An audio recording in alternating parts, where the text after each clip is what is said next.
রায়হান আর মেঘলা একই শহরের দুই তরুণ তরুণী। ছোটবেলা থেকে একসাথে পড়াশোনা করতে করতে কখন যে তাদের বন্ধুত্ব ভালোবাসার রূপ নিয়েছিল তারা নিজেরাও বুঝতে পারেনি।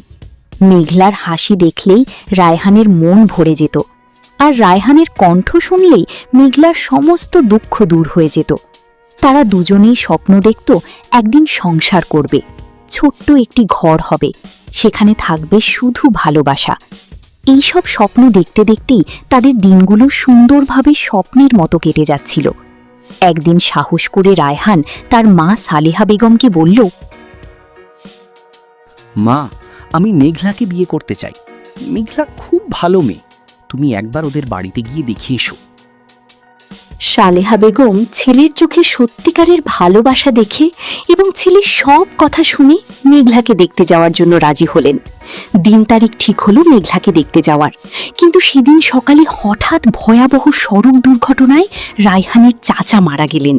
বাড়িতে শোকের ছায়া নেমে এলো। এমন পরিস্থিতিতে মেঘলাকে দেখতে যাওয়ার পরিকল্পনা থেমে গেল। এভাবেই কয়েক সপ্তাহ কেটে গেল। সবাই যখন ধীরে ধীরে স্বাভাবিক হচ্ছে, তখন আবার মেঘলাকে দেখতে যাওয়ার পরিকল্পনা করলেন। দিন তারিখ ঠিক করা হলো। সালেহা বেগম মনে মনে ভাবলেন, এবার নিশ্চয়ই সবকিছু ভালোভাবে হবে। কিন্তু ভাগ্য যেন অন্য কিছু লিখে রেখেছিল। ওই দিন তাদের রান্নাঘরে আগুন লেগে বাড়ির বিভিন্ন জায়গায় পড়ে অনেক ক্ষতি হয়ে গেল। বাড়ির সবাই আগুন নেভানোর জন্য ব্যস্ত হয়ে গেল, আর মেঘলাকে দেখতে যাওয়া হলো না। দুইবার এমন অঘটন ঘটায় সালেহা বেগমের মনে ভয় ঢুকে গেল।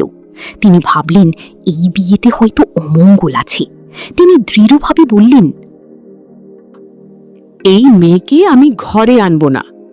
যতবার মেঘলাকে দেখতে যাওয়ার চিন্তা করছি, ততবার কোনো না কোনো বিপদ হয়েছে আমাদের সংসারে। তাই এই বিয়ের চিন্তা এখানেই বাদ দাও। কোনোভাবেই এই মেয়েকে আমি ঘরে তুলব না। রায়হান মায়ের সিদ্ধান্তে ভেঙে পড়ল, কিন্তু সে জানত মেঘলাকে ছাড়া তার জীবন অসম্পূর্ণ। এক বর্ষার রাতে পরিবারের অজান্তে তারা দুজনেই কাজের অফিসে গিয়ে বিয়ে করে ফেলল। কাগজে কলমে তারা স্বামী স্ত্রী হয়ে গেল, কিন্তু সেই সুখের খবর কাউকে জানাতে পারল না। রায়হান ও মেঘলা ঠিক করল যে এখন তারা দুজনে যার যার বাসায় চলে যাবে এবং রায়হান সুযোগ বুঝে তার মা সালেহা বেগমকে সবকিছু জানাবে ও রাজি করাবে। অন্যদিকে সালেহা বেগম মনে মনে ছেলের বউ খোঁজার পরিকল্পনা করছে। কিছুদিনের মধ্যেই ছেলের জন্য আরেকটি ধনী পরিবারের মেয়ে পছন্দ করে ফেললেন। সালেহা বেগম তো অনেক খুশি, মনের মতো ফ্যামিলি এবং মনের মতো বৌমা খুঁজে পেয়ে।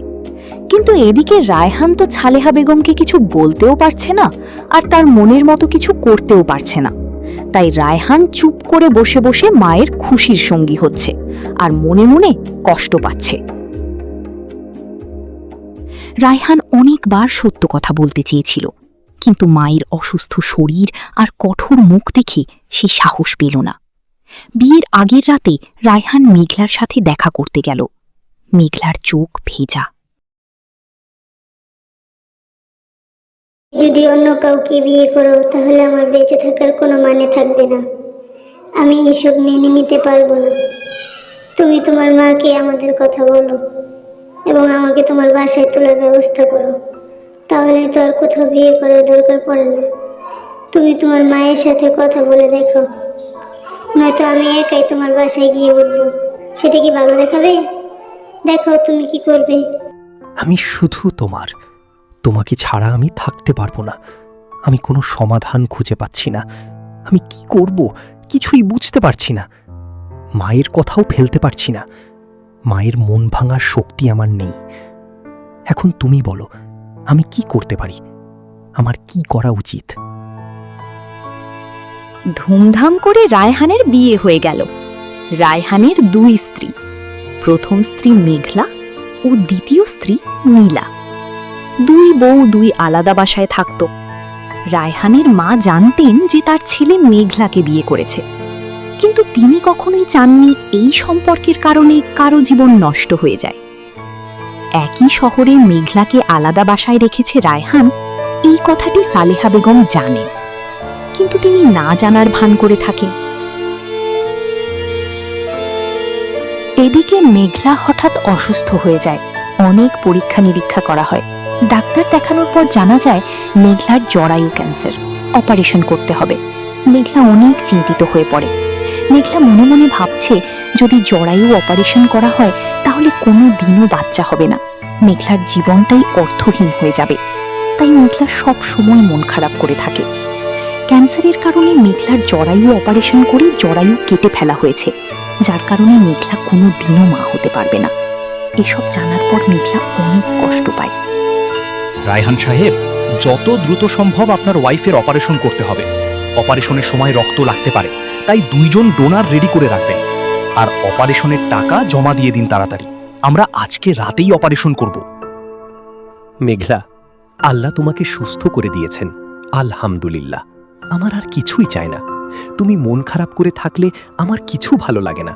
প্লিজ তুমি মন খারাপ করো না। তুমি কিছুদিন গ্রাম থেকে ঘুরে এসো, তোমার ভালো লাগবে।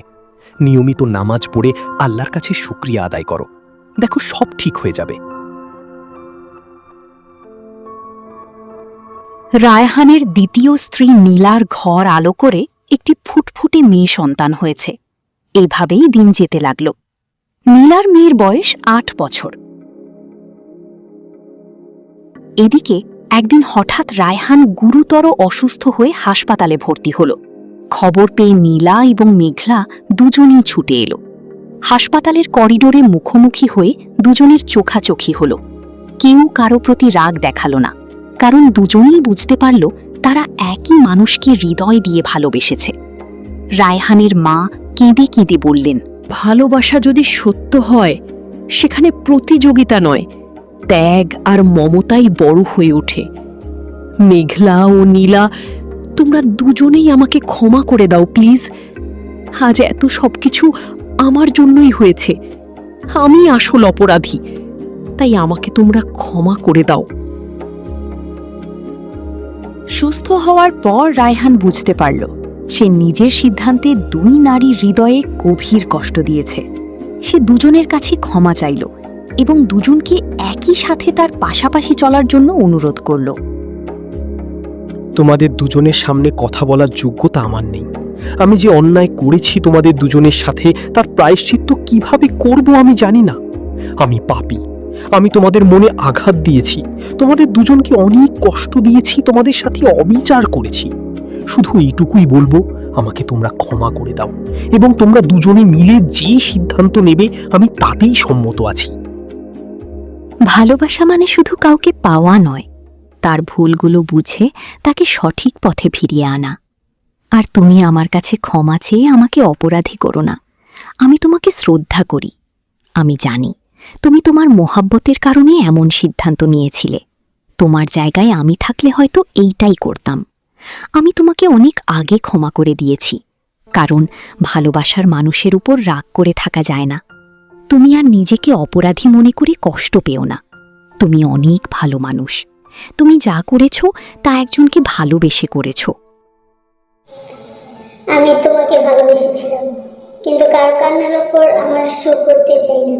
তুমি আমাকে ক্ষমা করে দিও, কারণ আমার জন্যই এই সব কিছু হয়েছে। আর আমাকে তোমার পায়ের নিচে একটু জায়গা দিও বেঁচে থাকার জন্য, কারণ এই দুনিয়ায় আমার কোথাও যাওয়ার জায়গা নেই। তুমি আমার শেষ সম্বল। আমি অনেক অসহায়, আমাকে তুমি ছেড়ে যেও না। আমি শুধু তোমার জন্য বেঁচে আছি।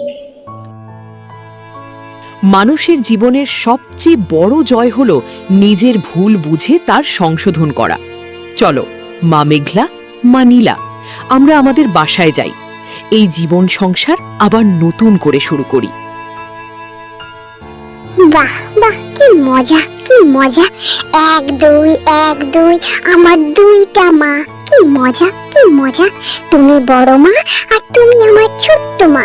আমি তোমাদের দুজনের সাথেই খেলা করব আর তোমরা সবাই আমাকে আদর করবে। বাহ, কি মজা। শেষ পর্যন্ত রায়হান সিদ্ধান্ত নিল সে সত্য, ন্যায় এবং দায়িত্বের পথে চলবে।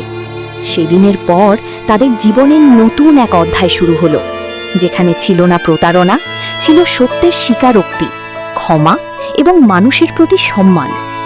এই গল্পের শিক্ষা হলো সত্য একদিন না একদিন প্রকাশ পায়, আর ভালোবাসার প্রকৃত সৌন্দর্য লুকিয়ে থাকে ক্ষমা, ত্যাগ এবং সঠিক সিদ্ধান্ত নেওয়ার সাহসে।